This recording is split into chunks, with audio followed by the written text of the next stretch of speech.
Siblings and sisters and brothers in faith, welcome to Tuesdays for Nurture. I am your host, Reverend Dr. Chris Davies, and I am so excited for the conversation that we're going to have today. Tuesdays for Nurture is a webinar series where we faithfully focus on education for the people of God. We talk about faith-filled politics, interviews of key leaders, and how-tos in congregational life, as well as the current realities and how we are connected to them in church and in life. Now, I have to say before we get going, when Reverend Traci Blackmon told me about this idea, what was it now, Traci, 2 years ago, that there was something that we could do something like this. I remember hearing it and bursting into tears because of the impact that even hearing of it had on me. So I'm now introducing Reverend Traci Blackmon, our Associate General Minister, and she will speak to the people we have here today and the conversation we're about to have and how you can be a part of it. Traci, welcome.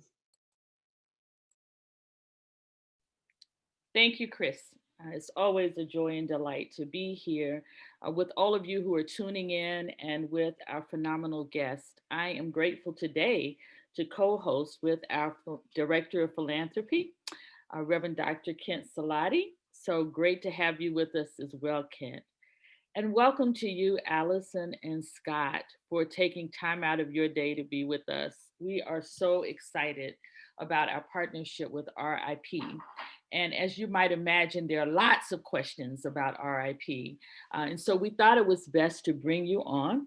We have now completed our 5th purchase for debt abolishment with RIP. And please know that before we're done in 2021, we will have, with your help, abolished medical debt in every region that the United Church of Christ serves. All of our churches are excited about this. All of our regions are excited. And just this past Sunday, we announced our largest buy yet, which abolished about $27 million in debt from our Southern New England Conference. So we're so excited about that.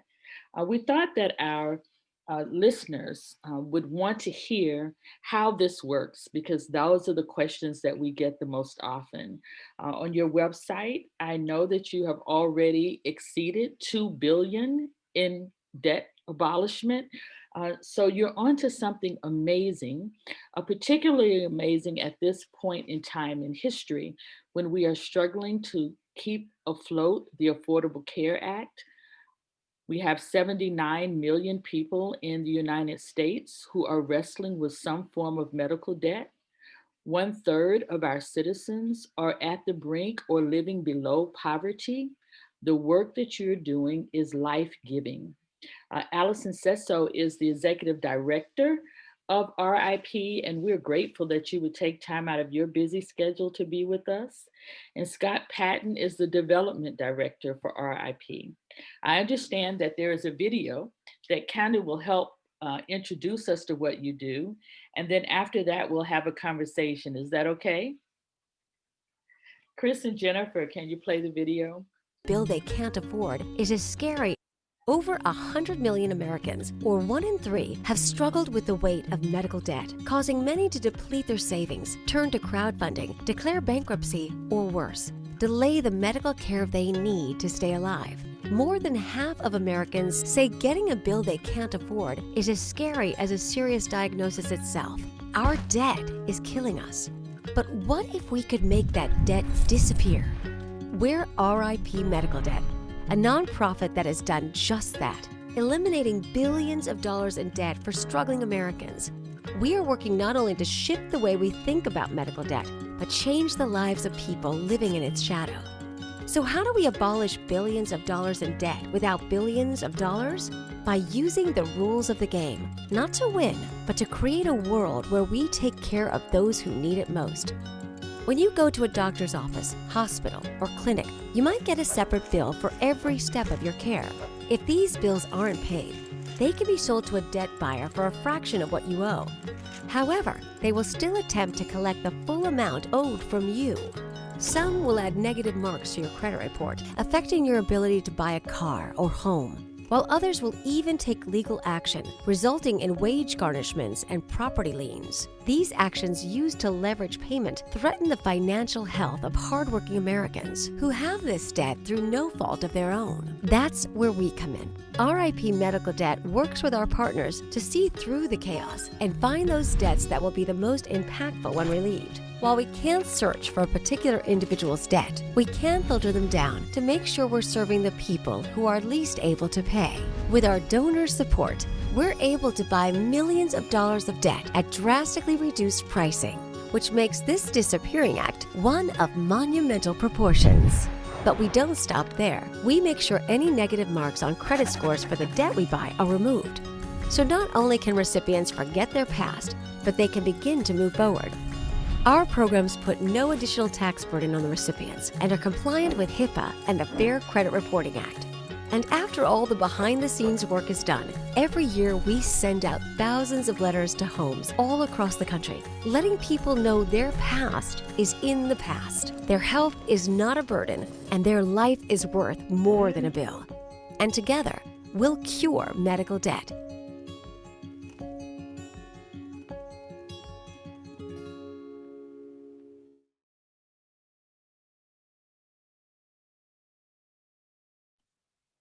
I get chills just watching that. It is such a gift to our society. I wonder if you could tell us a little bit, Allison, about how this all began. Sure, I'm happy to. And thank you so much for having us here today and focusing on this and for all of the amazing partnership that you've been doing with us. I mean, we couldn't do this without partners. We are really just a vessel to get this medical debt relieved. And so I'm thrilled at the community approach that you guys have and that you take and how you work with us.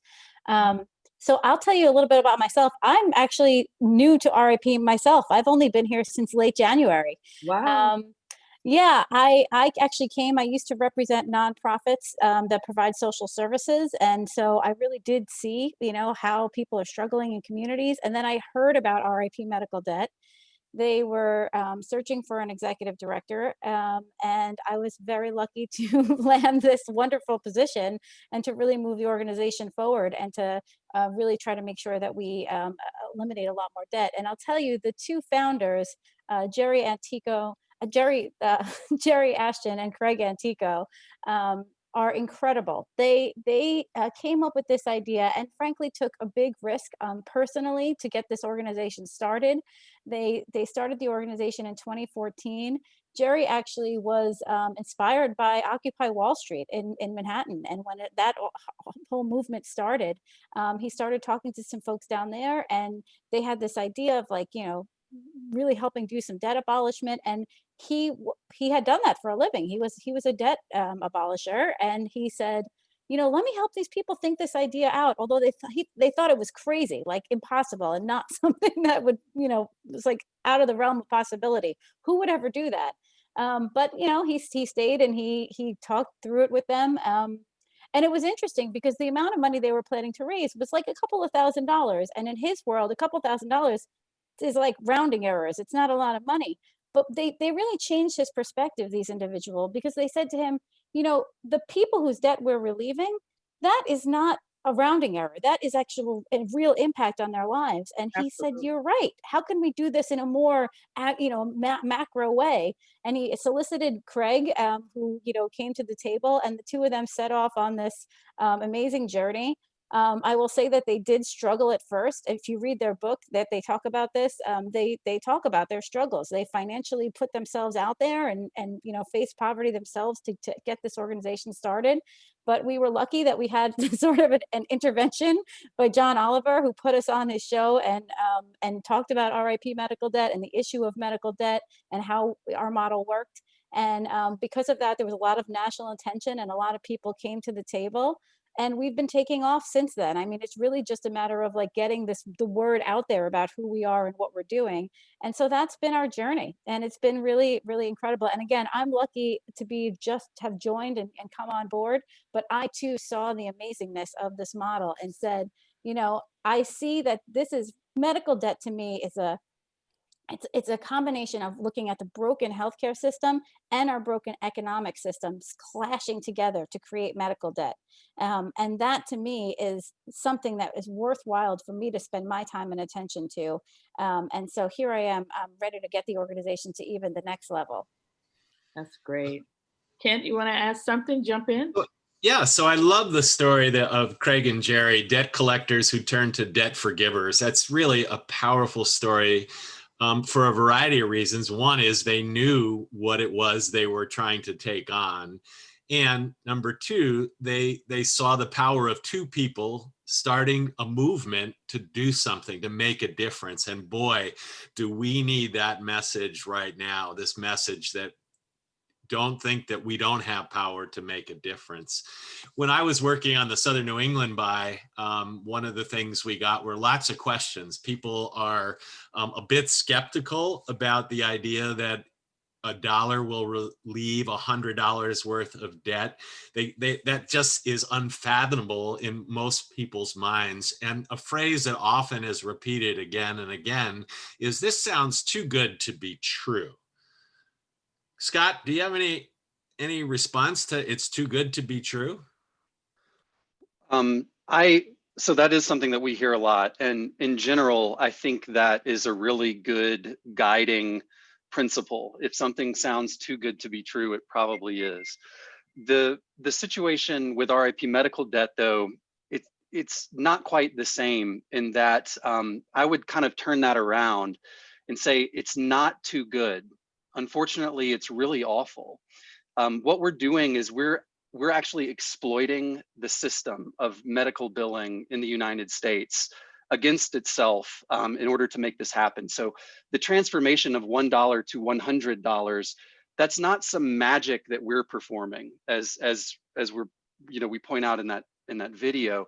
This is the result of the secondary debt market. This is the result of our patchwork medical care delivery system, or lack of a system in the United States, where many people are forced to receive treatment even out of emergency rooms.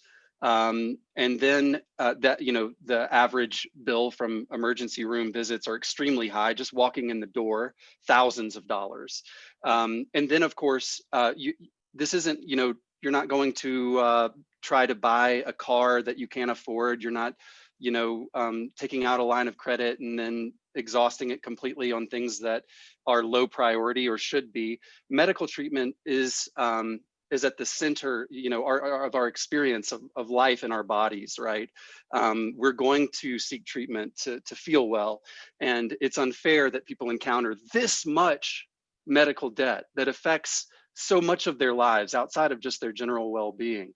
And then if they can't pay it, there's a situation where the care provider can actually sell that debt so they can recover a very small fraction of their cost. And to be fair to them, they have costs, and those costs should be compensated in some way or other.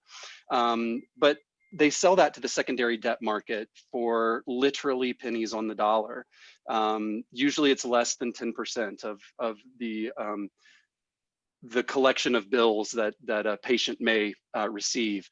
And then the debt collectors, they're going to do their best to recover as much as they can from that, because that's how they make money. So even if they don't recover all of it, they're going to recover half of it or a quarter of it or even less, and they've done very well. And of course, the patient never knows this. The patient is under the belief that they owe all of it, and look at the debt collector as a compassionate negotiator when they offer to settle the debt for less than the full amount. So what RIP is doing, to get back to the central point here, too good to be true, we're entering into the secondary debt market like any other debt buyer would. We're purchasing the medical debt at the prices that they're available for others to purchase the debt, and we're abolishing it. We're sending a letter to the patient and letting them know not only that we bought some debt for them, we're letting them know exactly what debt we bought, which debt they bought. We're letting them know the care provider, the date of service, and then we we contractually obligate the sellers to make sure that there are no derogatory trade line marks on their credit report at the credit agencies. Those are the derogatory trade line marks are what actually affect the credit score, right? So we want to see those adjusted as a part of our mission. So when you hear is something too good to be true, I agree that generally that's the case, but actually that's not what we're dealing with here. We're dealing with a system that is broken, and we are using the tools available to us, provided by this very system, in order to abolish that medical debt and help people get right where we can. And that's really helpful, Scott. I admit, as a nurse and also as a pastor, I hear these stories often of people who are inundated with medical debt.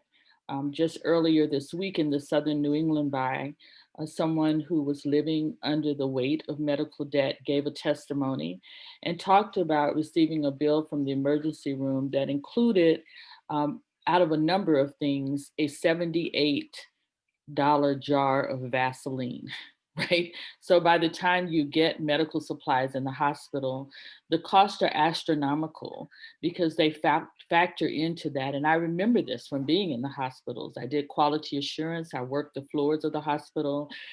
By the time you factor in all the salary pieces of people who have to touch every little item, the items are astronomical. So what you're doing, yes, is very sad and also miraculous. And what I appreciated about that film that you showed and what you just said is that you figured out how to use the tools that were really constructed to oppress people. You're using those tools to liberate people. And we're grateful for that in RIP. I have a question for you about the structure of RIP in terms of how you go about deciding whose debt you will alleviate, whose debt is eligible for abolishment. And either of you can answer that question. How do you know how do you decide whose debt will be abolished? So I'll start, Scott, and feel free to jump in. And I think the beautiful part about the model that Scott was just talking about is that the debts that we want to relieve are the ones that have the least value on that debt market, which is also contributes to why we get such a bargain rate.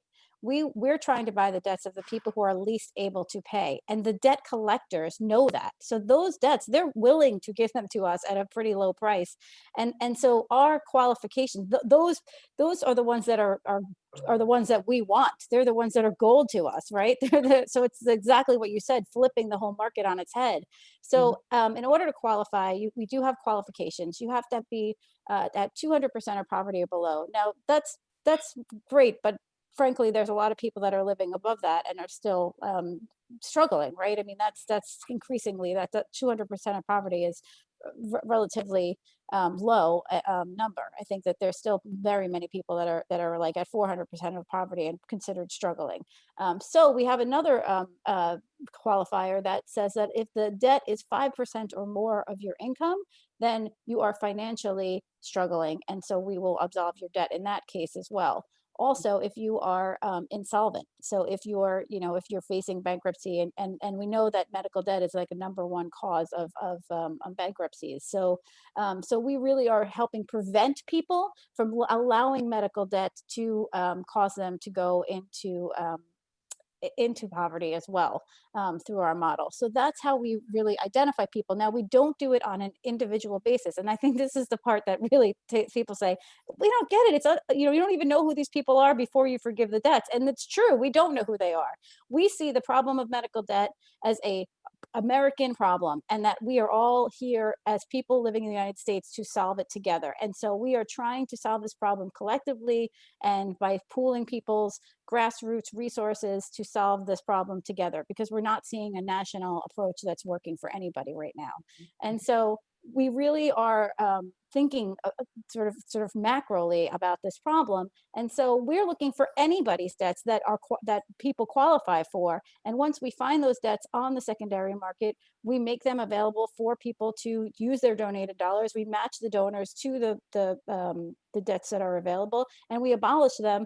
And people whose debts are being abolished don't even know that those debts are abolished until they get those letters in the mail. And that's the beauty of it. It's like they get this letter and they can't. That's why it's so unbelievable to people. They say, what did I do to deserve this? I just like won the lotto. I didn't even buy a ticket, you know? So it's really that's how our model works. And we're very proud of that, because it is anonymous, and it is completely unjudgmental, and it's just based on people's ability and propensity, to really actually pay themselves and where they are financially.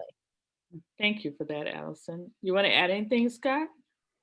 Well, so she gave a really good overview of our criteria, and I guess there could still be the lingering question, well, but how do you determine someone's percentage of the federal poverty limit, or how do you determine if they're insolvent, facing bankruptcy, and evaluate their assets to make these kinds of decisions? And we have a really helpful data partnership with TransUnion, and they, of course, have tons of data on all kinds of individuals in the United States, and they're able to, we're able to add data through our partnership with TransUnion to the portfolios that are available to purchase.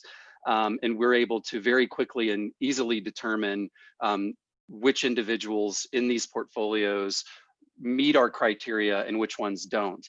And luckily, through the last 5 years of working this process, we've gotten our percentage of qualifiers down to like 96%. We're looking at portfolios, and we've gotten a lot more efficient about identifying portfolios from the get-go of people who qualify, and then obviously scrubbing out the ones who don't through our data partnership. So I was struck by the idea that we don't know who these people are, and in some ways that's pretty biblical. The left hand doesn't know what the right hand is doing. I'm curious to know when people receive these letters of debt forgiveness, if you've heard back from any of these folks sort of giving testimony to what this has meant to their life. What are we learning from the recipients of forgiveness? Thanks, Kent. Yes, so we do hear back from people. Actually, we hear back from lots of folks. Unfortunately, we don't always hear back from a recipient of each and every debt relief effort that we do. We hear back from less than 1% of all the letters that go out. I mean, we send out literally since inception hundreds of thousands of these notifications, and we'd always love to hear from more folks. But like I said, we do hear from them, and I actually have one that was the direct result from UCC's St. Louis initiative. We did hear back from one donor, and in fact, I'd love to read that now, if I can. Thank you. This gentleman was from St. Louis, Missouri, and he wrote us this letter, and I'm quoting here. I just received your letter informing me that a medical debt has been paid off in full, thanks to you and your funders. I wish to take this time to say thank you and let you know that I appreciate what you did for me. I have fallen on some hard times in the past few years in regards to health and financial situations. I'm currently fighting for my disability due to a stroke that I had a couple of years ago and 2 more that I have had since then. This was a relief off my shoulders, at least a little one anyway. Thank you, Joseph G., St. Louis. When I read these, it's really difficult to not get choked up a little bit, because we're talking about abolishing debt for hundreds of thousands of individuals. We're throwing around numbers in the billions. I mean, it's hard to comprehend sometimes. And what we do at RAP Medical Debt does feel a little bit Sisyphean sometimes, in that we're always pushing the boulder up the hill. It's always going to be there. We're using the tools of the system against it, but unless the system doesn't change, we'll always be doing this, right? And that can sometimes feel discouraging. But what this reminds me of is that, like Allison said earlier, in the debt collection world, in the world of high finance, a few $1,000s is a rounding error. It's nothing, but it's not to the individuals who are receiving this debt forgiveness. This actually has quantifiable impacts on their life. It has a quantifiable impact on their finances, and it has a quantifiable impact on their emotional and mental well-being. And so I try to keep that front and center in all of this mission work, because it is about these people. It is about all of us together as countrymen working together to solve a problem that is uniquely our own. I know, Scott, in that St. Louis buy, and thank you for sharing that. I actually received a phone call from a mom whose son's debt was relieved, just thanking us for being a part of taking a burden off of his back. One of the things I love about this is the anonymity of it, that it calls the church to be the church, because we don't know who we're helping. We don't know what their situation is. And so the principle of it for me is pure. We have a question from John about whether or not we received feedback about how the donation was used. And thankfully, we don't need you to answer that. Every time we have purchased from RIP, there's a wonderful person named Darby, I should have had her come on as well, who is so patient with us. She helps us get all of our data back from the purchases we buy. So from RIP, not only do we receive congratulations, you helped forgive debt, but we receive a breakdown of exactly where that money was spent, how much money was forgiven of each family, and the total impact of the buy. It does not have names because that's not our business. But what it does have is the zip code, the area, and each family, the average amount of debt forgiven for each family. And it's often a long list because of the number of families we're able to help. And so it's a completely transparent process. And I want to lift that up in a really big way, how much respect and admiration I have for the work that RIP is doing. Kent, did you want to ask another question? I certainly do.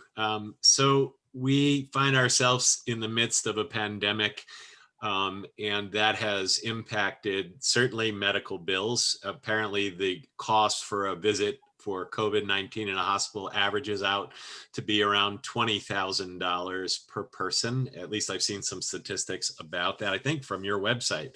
And I know that you all, in the midst of the pandemic, put together a national campaign called the Heroes Campaign, and we just bought into that. Can you say a little bit about the Heroes Campaign? Sure. I can start, and Scott, you can jump in. Interestingly, as I mentioned, I started in January, and then the pandemic hit, and like, boy, what a time to start, get at the helm of a new organization. And what a topic that couldn't be more relevant: medical debt in the middle of this pandemic, which is creating both an economic and healthcare crisis at the same time. We thought about at that moment, how can we leverage what we do to come to the table and be proactive. And what we put our heads together, and we thought about it, and we said, as Scott talked about before with the data, we're also able to overlay data on top of our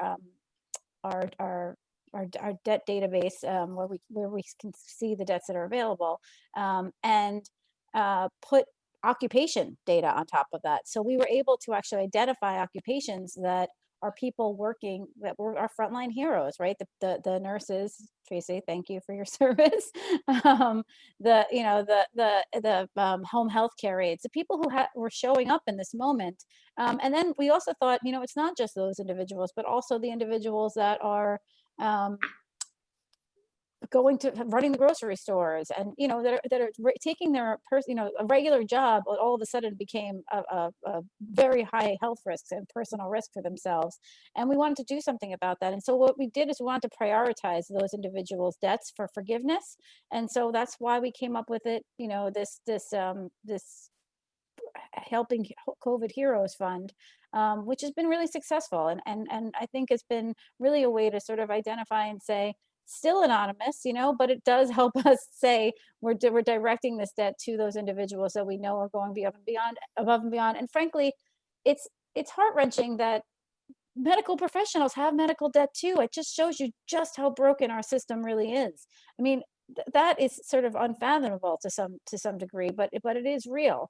So that's what what that fund is doing. And I will tell you that because debt takes a little while to get on the market, COVID debt is not actually purchasable at this very moment. It will be in the future, and you can bet we have our eyes on how we could be very specific about trying to obtain and absolve those debts when they become available, and to do some deeper understanding about what those debts are meaning for families. But frankly, it's not just COVID debt. I mean, I don't want to lose sight of the economic impact that this global pandemic is having on us too. I mean, people were already struggling economically, and then this has hit them. And so, to me, medical debt is not just a healthcare crisis. I know that's the easy, but it really is also an economic crisis.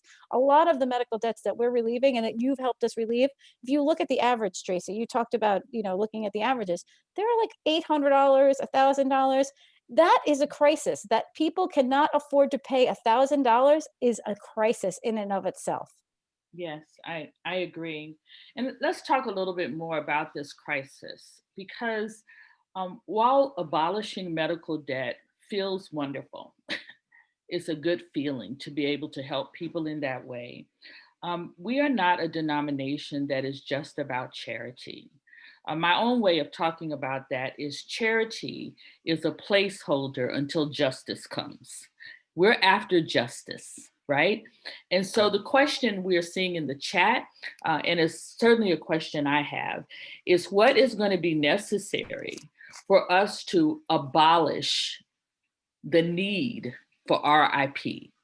We want you to work your way out of business, and we want to have a system where in the country where there is more than enough, that every person receives the health care, not just that they need in an emergency, but preventative health care, peace of mind health care. I tell you, I get angry, Allison and Scott, every time we do a buy, and I realize how little money it takes for us to help someone get back on the right path. Literally, we're forgiving, yes, $1,100, $800, $1,200, sometimes more, for $12, $15, $20. It's unconscionable. So what can we do in the political realm to move towards justice? That's what we lift up in our news conferences. We don't do news conferences to say, oh, we did a good job. We do news conferences to push the information that this is unconscionable and justice is the goal. How can we partner with you in that way? I could not agree with you more. That is why I came to this. Honestly, I took this job thinking, man, how could I put this organization out of business? We got to get this work done, right? I am 100% with you.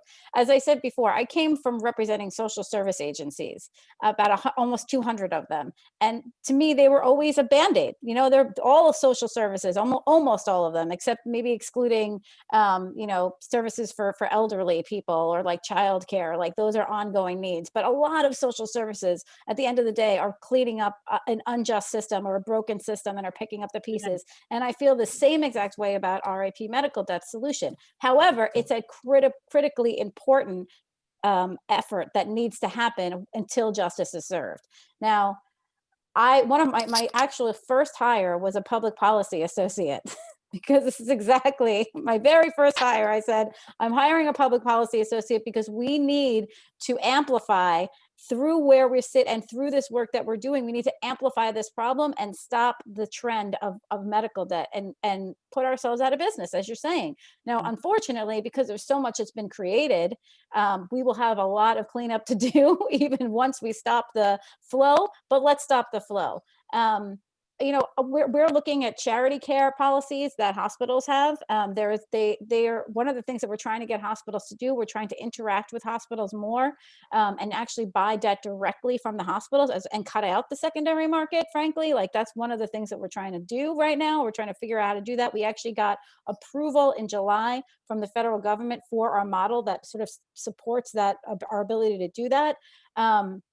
So that's one thing that we're absolutely doing. And we could use help, by the way, in like getting hospitals to get on board with this and to sell and or donate.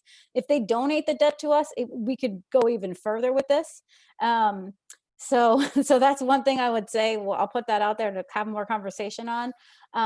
But so, at the end of the day, I am 100% with you. And I think we need to lift this up. I'm very nervous about the Affordable Care Act and it's get absolving. I mean, that is just going to create, if you think we have problems now, get rid of the ACA. I mean, it is going to absolutely create massive problems for medical debt. People talk about access to care, but it's also going to create massive medical debt problems. One of the things I'm actually been thinking about lately is trying to take a look at states that have taken up the additional Medicaid funding and states that have not, and what's the difference in medical debt in those states and what's been the impact, so that we can highlight the relevancy of ACA, so that we can make a case to keep it going.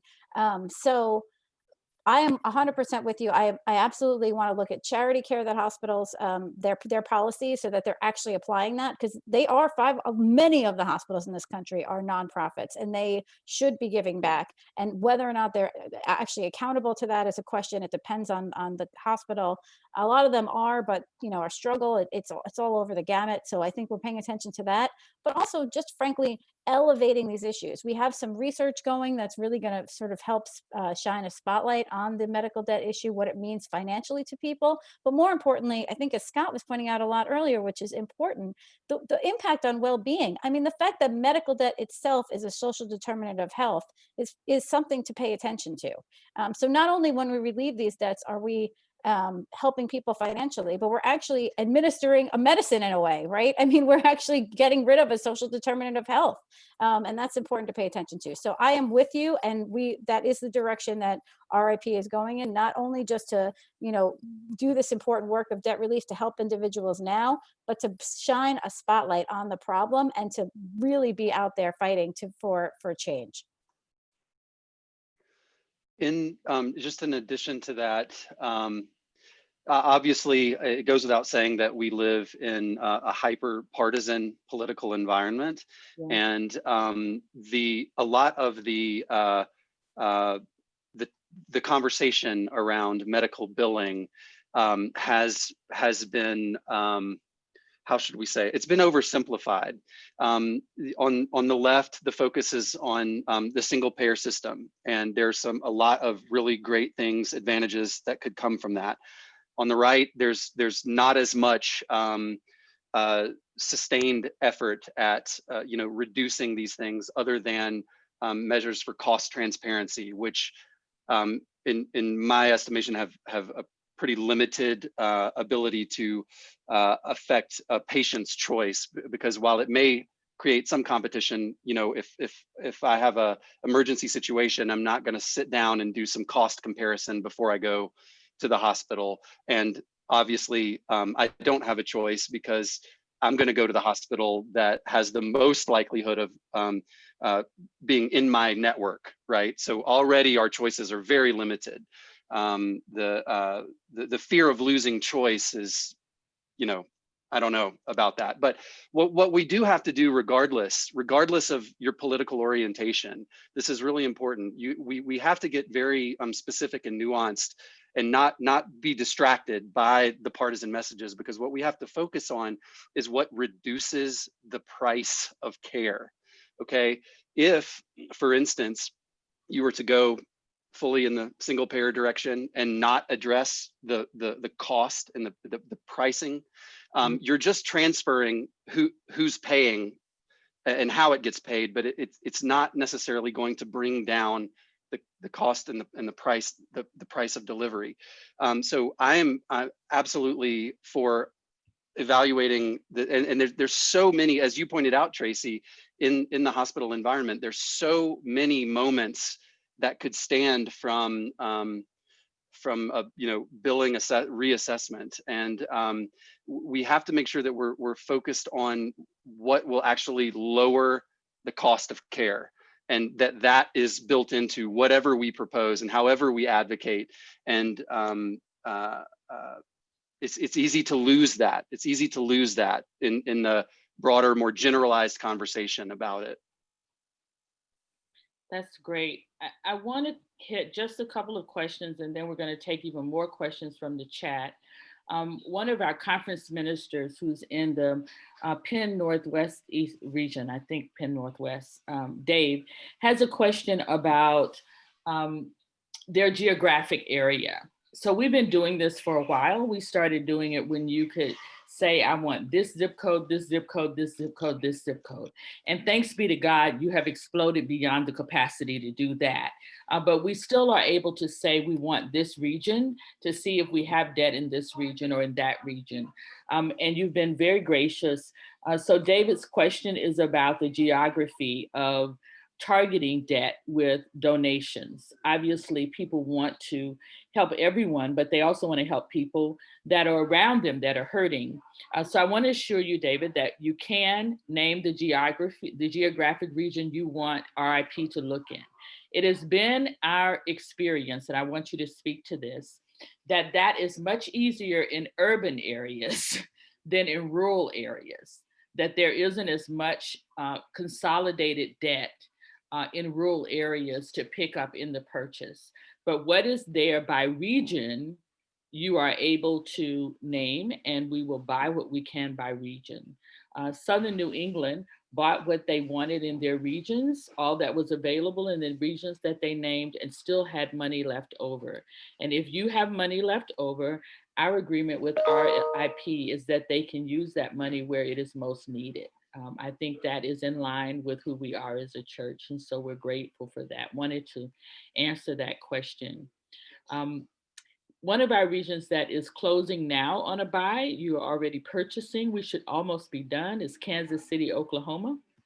And that conference minister is with us as well, Edith Guffey.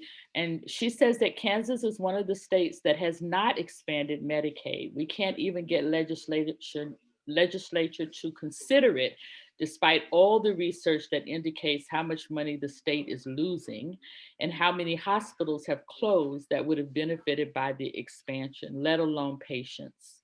So this is a fight that, yes, is very partisan, Scott, but in the church should not be partisan, because this is at the core of Jesus's ministry.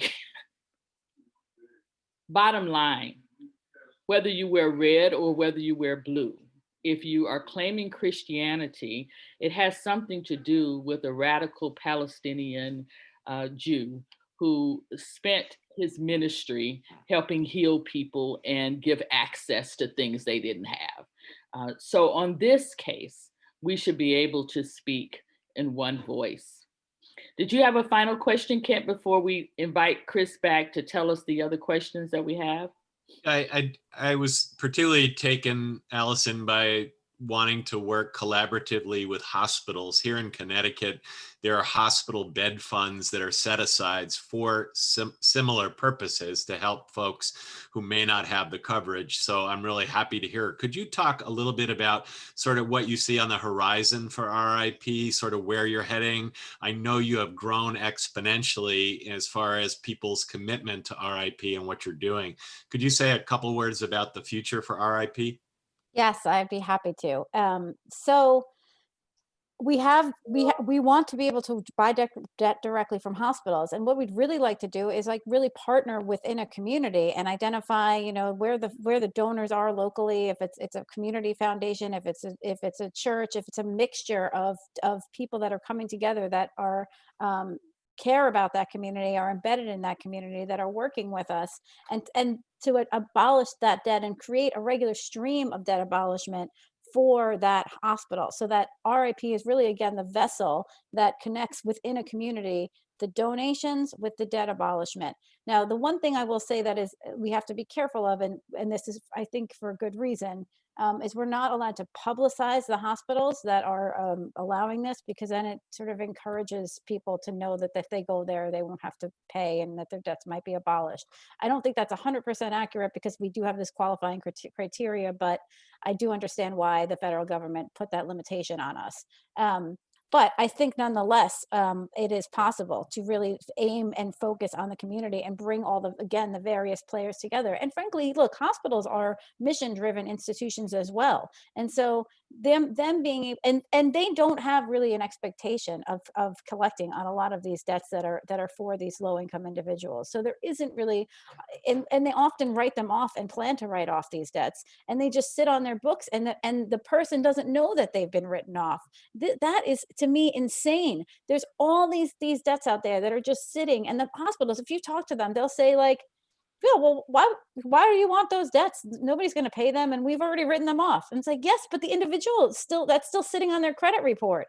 Work with us, donate those debts to us, let us relieve them, get those letters out, and through us, we can get it off their credit reports and get rid of them. So to me, that's the future of RIP. And I would just say one more thing about our future. I'm very proud of the fact that we've abolished nearly $3 billion of debt, and I think we're on our way very soon, within this year, to maybe even $4 billion. I'm very proud of that. But I have to say, when you look at how much debt is out there, we need to amp this up. We need to be abolishing like $10 billion a year. And that's really where I want to take this organization, so that we really are making a dent in the problem. Allison, let me ask you this question, because again, I worked in a hospital. And when I think medical debt, it's not just the facility, it's the professionals within the facility who bill separately from that hospital bill. So when you get the hospital bill, that's not all that you owe. You owe the anesthesiologist, you owe the labs, you owe the phlebotomist, you owe. Right.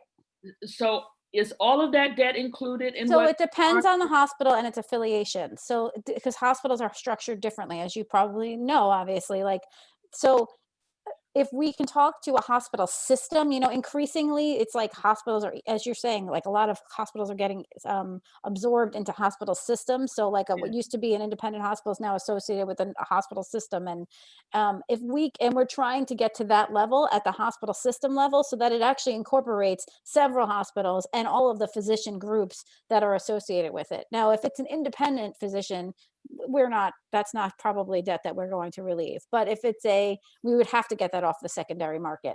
But if it's, increasingly our healthcare system is going towards this model of like major healthcare systems that own multiple hospitals, and more and more physicians are not going it alone. They are joining in some kind of physician group that's associated with a hospital system. And so through that, you really do cover a lot of ground. And that's where we want to make this relationship happen and obtain the debts. As we bring Chris back on, there's one more question that I want to lift up. Chris, you've given it to me twice, so I'm going to lift it up and then let you start asking the other questions. From Wendy Blight, what we know about life in America is that we don't have just one pandemic, we have several. And we have one pandemic that goes all the way back to 1619 called racism, right? And so her question is, proportionally, do you have any idea how medical debt impacts people who are of color versus people who are white? Scott, I don't know if you have better data on this, but I could tell you, so agreed, very problematic. And I don't know what the ratio is for white people, but I do know that nearly 1 in 3 Black Americans have past due medical debt. And I guarantee that that's not the same rate for white Americans. So I do know that it's a significantly disproportionate problem. Obviously, COVID, we know, disproportionately hits people of color. It's something we're very much focused on. One of the things that we're hoping to do actually is to retroactively look at the debts we've abolished by race to have a better understanding of what we're abolishing and what that means in terms of race, gender, categories like that, age, etc.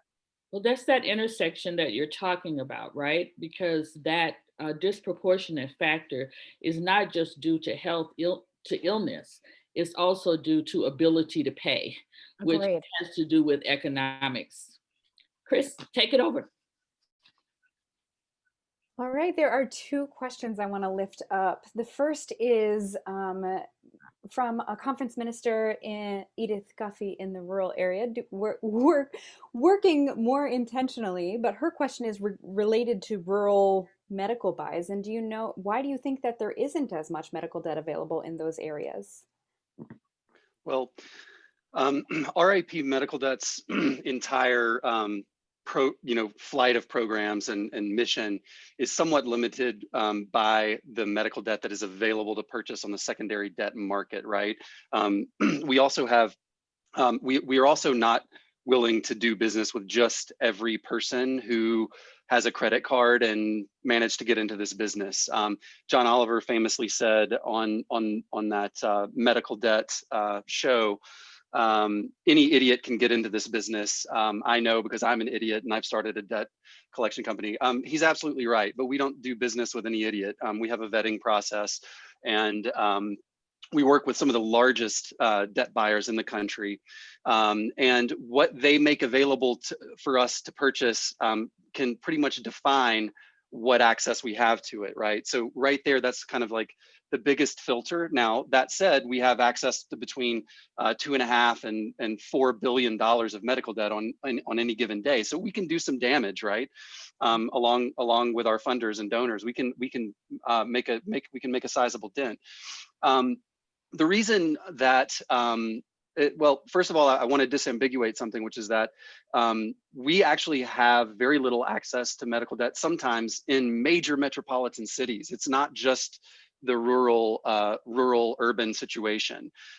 There are a number of factors that are outside of RIP's control. The first of which, of course, is what we can get from the secondary debt market. But what gets sold to the secondary debt market also is constrained by a number of factors. 30% of hospitals sell their debt to the secondary debt market. That means 70% right away is off the table. And they deal with it in some other way, or they don't deal with it at all. Another factor is another factor that limits it in rural areas specifically is that there's just fewer people over any given geographic fence, right? There's fewer people in that fence. If you're looking at, say, rural Kansas or some other similar location, rather than, say, Houston, Texas, right? Which Houston, Texas is bigger than like 20 other states, you know? So just the fact that there's fewer accounts even out there can limit it. So so I hope that I'm illustrating that there's layers that create a filter, right? And as the medical debt filters through each layer, there's less and less until it gets to us. And we're expanding that, as Allison talked about. We're really actively trying to expand that access. But it's really a function of what is available on the secondary debt market and how many people are living in a specific region. And I would encourage, those of you in rural areas, if you to inquire, because it's not always.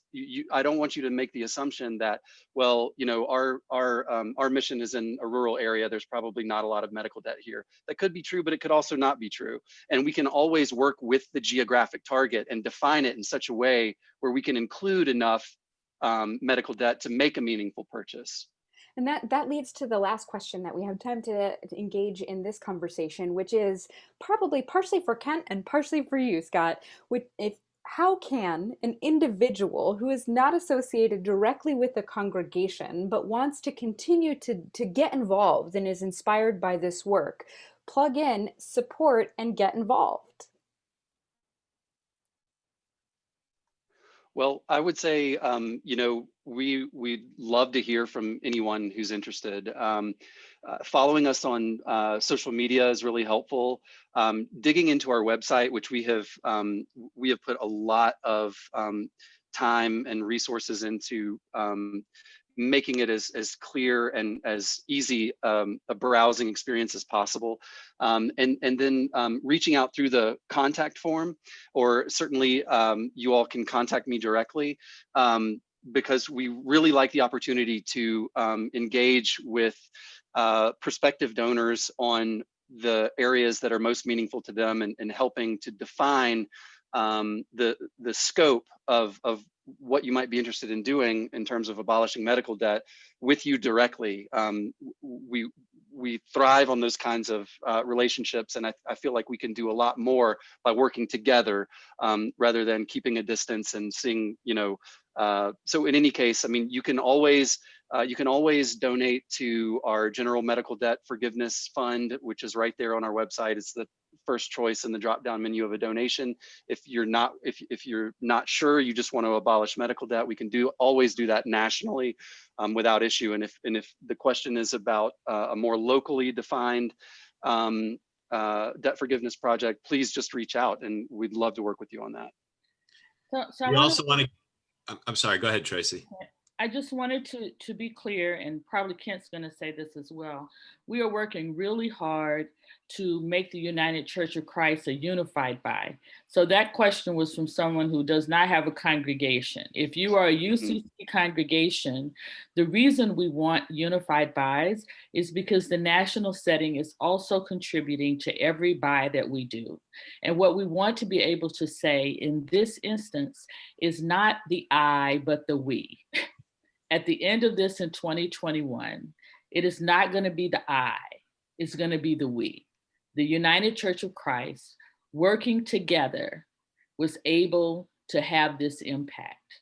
And that matters in a world where so many people live individualistic lives. We want to be reminded that our power is greater when we are together. If that doesn't work for you, we are certainly excited for you to contact RIP without going through the United Church of Christ, because ultimately the goal is to abolish the debt. But when you work with us as UCC churches, we contribute as well to every buy that you have. That's why we can assure that every region of the United Church of Christ, whether it is a wealthy region or a poor region, will be able to participate and will be able to claim all that we have done. And 100% of the money that you send to the United Church of Christ goes directly to RIP. 100%. It's holy multiplication, y'all. Holy multiplication.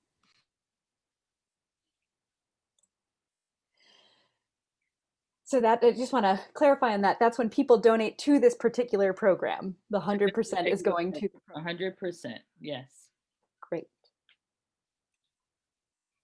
Anything else, Traci? No. Okay. So listen, beloveds, I have been so incredibly moved over the course of this conversation, because when I listen to how we can do this together, when I listen to how the institutions that we are all a part of can work together to make this go away for someone, I am absolutely inspired by faith. And if that's how you have felt, and if this has mattered to you, I would also encourage you to donate towards the annual fund of the United Church of Christ by texting UCC to 41444, and that helps us to pull off programs like this and do this kind of work all together and move from the I to the we. I want to lift up a couple of other upcoming things that are incredibly exciting.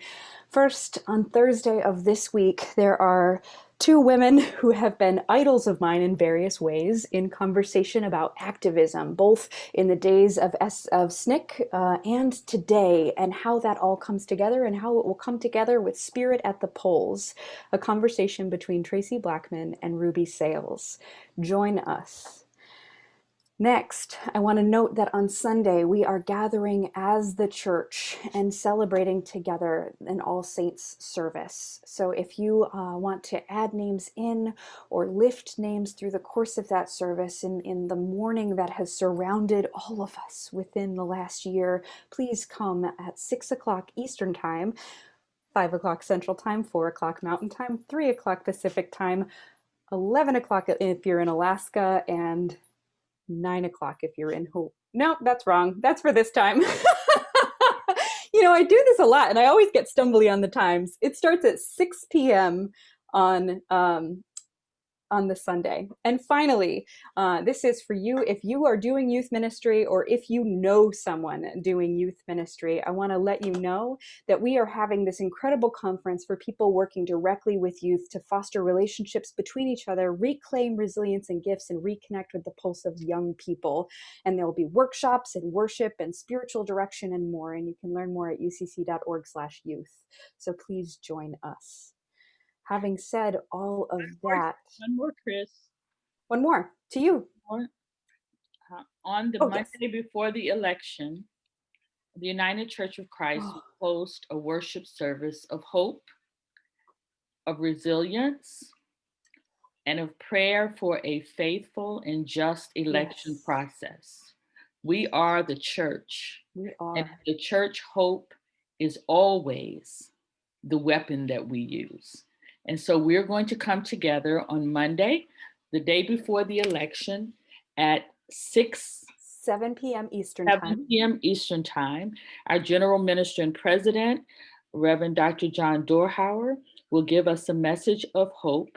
And every living General Minister and President, as well as every living officer of justice and witness, as well as Executive Officer Edith Guffey, and all of our full communion partners from other denominations will be present as we worship and petition God for peace and for justice in our election and hope, because no matter what happens on November 3rd, 4th, 5th, 6th, 7th, and 8th, hope still springs eternal.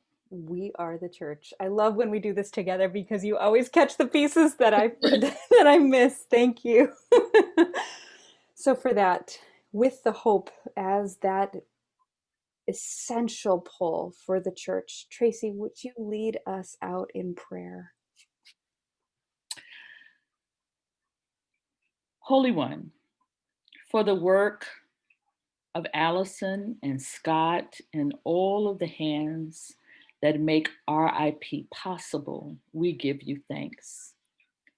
For the generosity of hearts of all of our congregations and individual ministers and conferences who make our witness of the work of RIP possible, we give you thanks.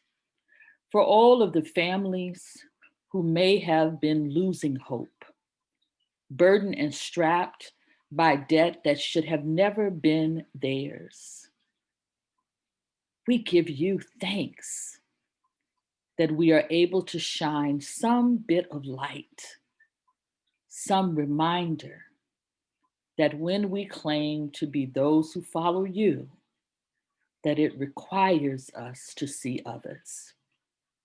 Thank you for our time together here today. And thank you for the fruit that this session will bear. These things I ask in the name that I pray, the name of Jesus, amen. And thank God. Thank you for joining us